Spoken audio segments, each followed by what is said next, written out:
Loot boxes are becoming more and more stigmatized throughout the world, and more government officials are picking up on the fact that game companies are exploiting these gambling-like systems to prey on those vulnerable to these kinds of mechanics. So we have seen countries like Belgium, Netherlands, Australia, the UK especially, the US, many more come out and say that, yeah, loot boxes are an issue that have to be tackled, even if the laws aren't there yet now.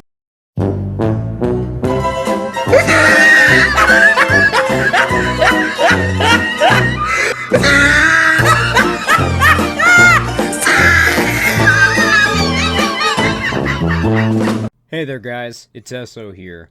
So, I think that it goes without saying, but there are very few things more satisfying than the feeling of vindication.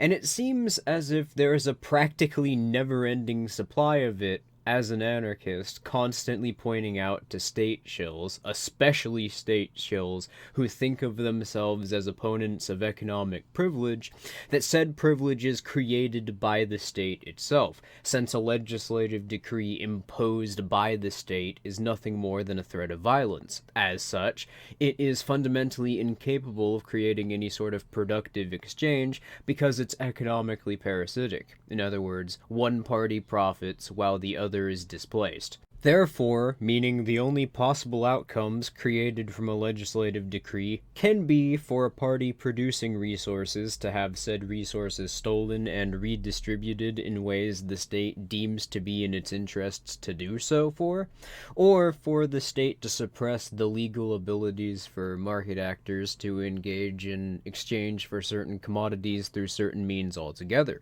which is precisely the reason why legislation has not ever been, and will not ever be, created to slight anyone other than those who aren't state actors or are trying to compete with the state's politically connected white market cartels. But I digress. Today, because I wanted to provide some exposure to one of the rare media commentary channels who's up and coming and also promotes state skeptic narratives, more so because I'm working on a rant which I wanted to have uploaded by today but haven't finished yet though. Here is a video by Azure, or Chaotic as he goes by on YouTube, responding to shills who've been trying to sell the state expanding its influence over the gaming market to unsuspecting viewers, having the curb your enthusiasm moment we've been warning would come for the last 2 years. Also, before we get to the video, I'd like to point out that I'll be posting in the pinned comment a link to the Backalley XMPP page, as well as the Discord community for anyone who wants to talk with us or see updates in real time. I'ma be real. I'ma be honest. I'ma be real honest. The gaming commentator crowd is full of disingenuous snakes that will sell out their beliefs just to achieve their goals and rake in views. Whenever these people talk about loot boxes, it just reminds me that they should stick to gaming and not politics. First, we have Jim Sterling, who lectures people on the predatory practices of AAA publishers and developers, while also admitting to doing negative videos and not positive ones because they get him more views, meaning he gets more of that sweet YouTube money. Secondly, we have B. Dobbins, who looks like a discount act man, except his grip on reality is that of Sarah Palin because he spends his half-hour-long ramblings talking about things that aren't even related to the video, along with having an awful upload schedule, while still asking his fans to send him video clips and money to his Patreon. What a piece of shit. And of course, the man of the hour, Yang Ye, the dude who helped people start the movement of getting loot boxes banned because we have to think of the children. Yeah, the argument that the gaming community's been running for the latter half of the decade. Today, I want to talk about why I support these efforts and why heightened scrutiny of loot crate practices by legislators and consumer advocacy groups is seriously warranted. Because I just can't escape this feeling that EA is deliberately using the psychology of addiction to exploit children. There should be no situation in which a kid can easily spend thousands of dollars en masse on a single game. Me and Esso have already done videos on this topic, and we don't buy this argument, and frankly, neither does the pro-regulation crowd. Don't believe me? Here's what the man had to say on Twitter. The ESRB has introduced a new and incredibly vague includes random items label for games with loot boxes, and it's a complete joke that solves absolutely nothing, being woefully uninformative to the average Joe who doesn't keep up with the gaming news. See how the point of contention is no longer about kids, but about the quote-unquote average Joe? He probably wanted to include them as well because the issue encompasses more than just one group of people, but we would have to forget how most, if not all, of the most popular games right now, like Destiny, Fortnite, Apex Legends, Overwatch, Call of Duty, all of those games rely on social media to maintain its influence and developers to deliver news about their games. You can't be the catalyst that started a movement to get government to regulate the gaming industry and still claim that the average Joe doesn't bother to look at gaming news online, especially if said most popular games out right now require an internet connection to even play them.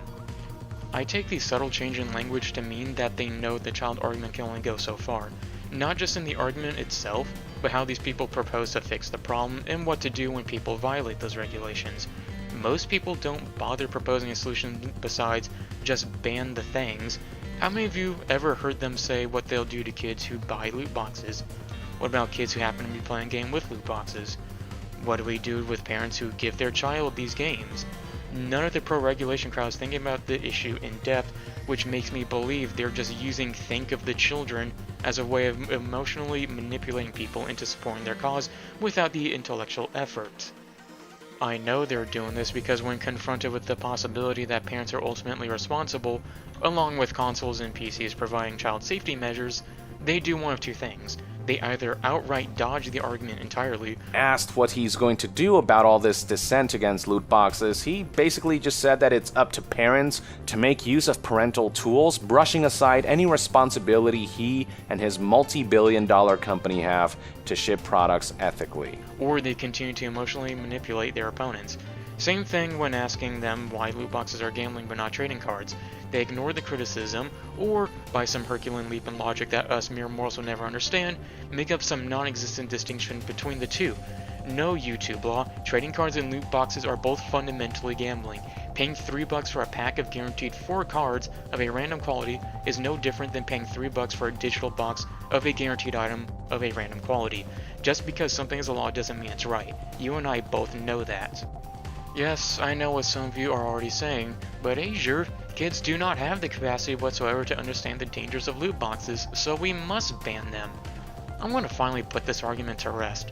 Even by the state's own standards, if kids do not have the capacity to understand the dangers of loot boxes, then the trying of juveniles as adults wouldn't exist. The reason we do this, according to our own government, is because we already have the ability to prove that a kid knew the crime they committed was serious. Does our system not punish kids who steal a car and get into an accident? Of course not. The kid knew what he was doing. Plus, parents in these cases also hold some legal liability. So yes, parents abso-fucking-lutely have a responsibility over what their child does. Hell, kids in high school develop critical thinking skills and learn how to analyze the media around them. Beyond that, we allow them to babysit, maybe cook, and at ages 15 and 16, begin learning how to drive, earn a job, and how to handle the money they earned from that job. You're telling me that our society expects kids to start handling quote-unquote adult responsibilities before becoming adults themselves, but we think that they'll suddenly become pathological gamblers just by buying a loot box. I'm gonna be real. I'm gonna be honest. I'm gonna be real honest. That's bullshit. These kids aren't even kids anyway. They're teenagers, 13 to 17-year-olds. Is it a wonder why the pro-regulation crowd always seems to cite studies that focus on teens and not kids who are 12 and under? Not thinking so much about those kids, I see. Not to mention, those are studies performed by government bodies like the UK Gambling Commission. You know, the body of government which is supposed to protect people, yet has an incentive to regulate everything since the goal of the government is to maintain a monopoly on power. Totally not a conflict of interest. Oh yeah, even the reports themselves admit that their answer on the effects of loot boxes aren't conclusive, but still suggest to regulate them anyway. If you're still trying to reach a conclusion, then don't be bothered to release a report in the first place. Anyway, I should start closing off the video. Not a long one, but I thought I'd bring up this issue anyway, cause this stuff always intrigues me.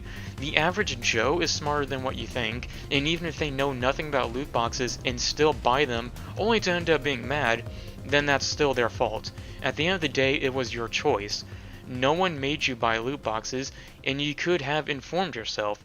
Don't buy something if you know nothing about it. It's like saying you're raped because your man somehow convinced you to have sex with him and didn't like it. That's not how it all works. Oh, and one more thing. Young Ye and the rest of the gaming community, you guys throwing a fit over the state doing exactly what you asked for, sends my smile into orbit.